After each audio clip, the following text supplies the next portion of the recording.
قرآن میں فرمایا گیا والذین آمنوا اشد حبا للہ، اشد حبا للہ، اشد کا لفظ آپ جانتے ہیں شدید ترین، جو واقعی صاحب ایمان ہیں وہ شدید ترین محبت کرتے ہیں اللہ کے ساتھ۔ اور رسول نے اپنے بارے میں فرما دیا بہت خوبصورتی سے، لا یؤمن احدکم حتی اکون احب الیہ من والدہ وولدہ والناس اجمعین، تم میں سے کوئی شخص مومن نہیں ہو سکتا جب تک کہ میں اسے اس کے باپ سے، اس کے بیٹے سے اور تمام انسانوں سے زیادہ محبوب نہ ہو جاؤں۔ تو یہ محبت روح ہے، نظر تو نہیں آتی، نظر آئے گی اطاعت کہ آپ نے اللہ کا حکم مانا، رسول کا حکم مانا، لیکن یہ اطاعت عبادت تب بنے گی جبکہ اللہ کی محبت کے جذبے سے سرشار ہو کر اللہ کی اطاعت کی جائے۔ چنانچہ قرآن میں اس کی بڑی عمدہ مثال ہے، جب حضرت موسیٰ علیہ السلام پہلی مرتبہ فرعون کے دربار میں پیش ہوئے تو فرعون نے مذاق اڑایا کہ یہ آیا ہے یہ موسیٰ اور یہ ہارون اس کا بھائی، اور یہ ہم پر حکم چلانا چاہتے ہیں، وَقَوْمُهُمَا لَنَا عَابِدُونَ، حالانکہ ان کی قوم تو ہماری عابد قوم ہے، غلام قوم ہے۔ اب یہاں عبادت کے کیا معنی ہے؟ بنی اسرائیل پوجتے نہیں تھے، وہ بادشاہ کی پرستش نہیں کرتے تھے، لیکن بادشاہ کی اطاعت کرنے پر مجبور تھے، اطاعت کرتے تھے۔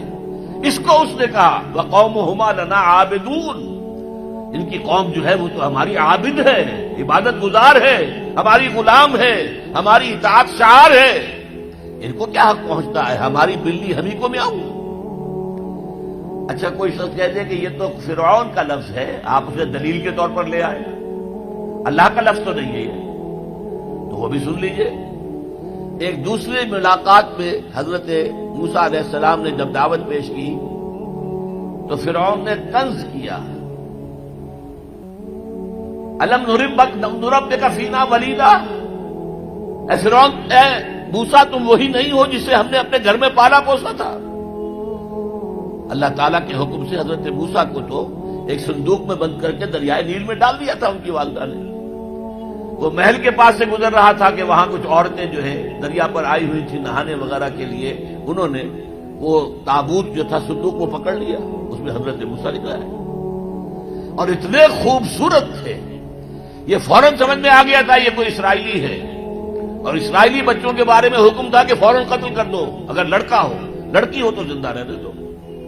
لیکن یہاں حضرت آسیہ تھی، فرعون کی ایک بیوی جو مسلمان تھی، بنی اسرائیل میں سے تھی، انہوں نے کہا فرعون سے لا تقتلوہ، مت قتل کرو، قرۃ عین لی ولک، دیکھو ہمارے ہاں اولاد نہیں ہے، یہ تو میرے اور تمہارے لیے آنکھوں کی ٹھنڈک بن جائے گا، دیکھو کتنا خوبصورت بچہ ہے، لہذا ان کو قتل نہیں کیا گیا۔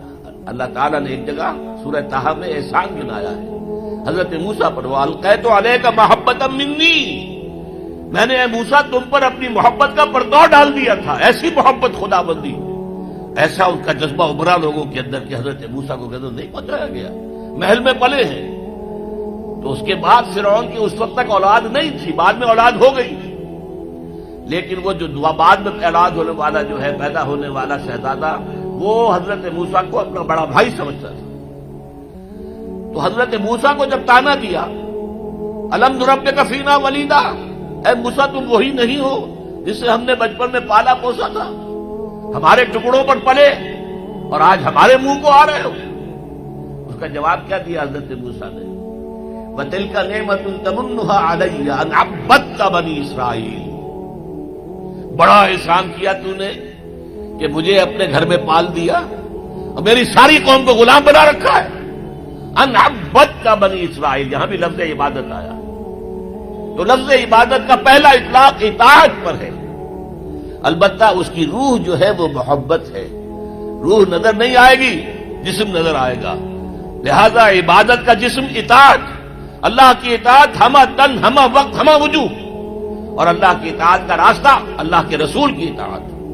بمصطفیٰ برساں خیش را کے دی ہمہ اوست، اگر بہو نہ رسیدی تمام بول حبیث، اپنے آپ کو مصطفیٰ صلی اللہ علیہ وسلم کے قدموں میں پہنچا دو، اگر وہاں تک نہیں جاؤ گے تو یہ سب بولہبی ہے، پھر باقی ساری باتیں جو ہے اس کا اسلام سے کوئی تعلق نہیں، اور حضور کی حدیث میں آپ کو سنا چکا۔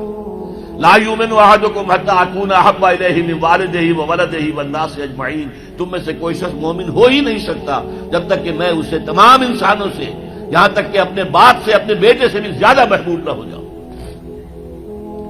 اب ایک نقطہ اور سمجھیے کہ میں نے بھی مانا نماز بھی عبادت ہے، روزہ بھی عبادت ہے، یہ عبادات ہے، تو کیا تعلق ہے ان عبادات کا اس عبادت کے ساتھ جس کی تم بات کر رہے ہو؟ دیکھیے، یہ کوئی تمبو کہیں لگا ہوا ہوتا ہے، شامیانہ ہے، تو چار اس کے طرف جو ہے وہ کھڑے ہوتے ہیں بانس، ان کے اوپر وہ شامیانہ ٹنا ہوا ہے۔ چار عبادتیں اللہ نے دی ہیں انسانوں کو، مسلمانوں کو، اہل ایمان کو، تاکہ بڑی عبادت کر سکیں۔ یہ بڑی عبادت ہمہ وقت، ہمہ تن، ہمہ وجوہ اللہ کی اطاعت کرنا آسان کام نہیں ہے۔ ہمارا نفس ہے جو برائی کی طرف ہمیں آمادہ کرتا ہے، شیطان لعین ہے، اس کی سلبی اور مانوی ذریت ہے، وہ ہمیں برائی کی طرف دھکیلتے ہیں۔ پھر مال کا لالچ ہے، وہ ہمیں بری طرف دھکیلتا ہے۔ ہمارے نفس کے تقاضے ہیں، چٹخارا چاہیے، عیش چاہیے، یہ ساری چیزیں جو ہیں ان کے ساتھ مقابلہ کریں گے تو اللہ کی بندگی کر سکیں گے، اللہ کی اطاعت کر سکیں گے، اللہ کی عبادت کر سکیں گے۔ لہذا چار عبادات دے دی، چار یہ بانس، چار ستون جن پر چھت کھڑی ہوئی ہے عبادت کی، عبادت۔ اور وہ ستون نمبر 1 کیا؟ نماز۔ کس لیے؟ تاکہ بھول نہ جاؤ کہیں۔ 5 دفعہ دن رات میں نکلو اپنے کاروبار سے، صبح نیند بڑی ٹھنڈی ہوتی ہے، بڑی ٹھنڈی ٹھنڈی ٹھنڈی ہوا، ساری رات حبس رہا ہو تب بھی صبح ضرور کچھ نہ کچھ ہوا چلتی ہے۔ مریض ساری رات تڑپتا رہا ہو لیکن صبح کے وقت آ کر اسے کچھ نہ کچھ سکون آتا ہے۔ تو فجر کی نماز کی اذان ہو گئی ہے، سن لی ہے، لیکن لیٹنے کو جی چاہ رہا ہے۔ اس کے خلاف جد و جہد کریں گے، اپنے نفس کے خلاف، تبھی تو اٹھیں گے نا۔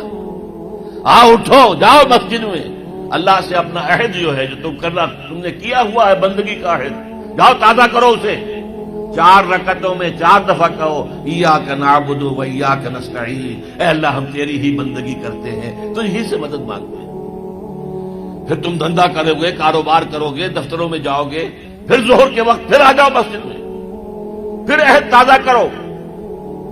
پھر کوئی تھوڑا سا قیلولہ کر لیا، کوئی تھوڑا سا آرام کر لیا، کچھ کھانا کھایا، پھر گئے اپنی دکان پر، لیکن پہلے عصر کی نماز پڑھ لو، پہلے تم اپنا عہد جو ہے پھر تازہ کر لو، پھر غروب وقت، غروب سورج کے وقت پھر تازہ کرو، رات کو سونے سے پہلے پھر تازہ کرو۔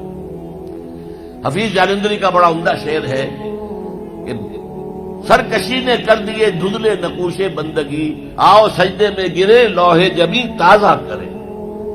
یہ ہماری یہ سلیٹ ہے، لوح تختی ہے، اس پر لکھا ہوا کہ ہم اللہ کے بندے ہیں، لیکن سرکشی جو اندر سے آ رہی ہے نفس کی، اس نے اس لوح کے اوپر جو لکھا ہوا ہے ہم اللہ کے بندے ہیں، اسے دھندلا کر دیا ہے۔ آؤ سجدے میں گریں، زمین پر اپنی اس پیشانی کو رگڑیں تاکہ وہ جو نقش ہے بندگی کا وہ تازہ ہو جائے۔ سرکشی نے کر دیے دھندلے نقوش بندگی، آؤ سجدے میں گریں لوح جبیں تازہ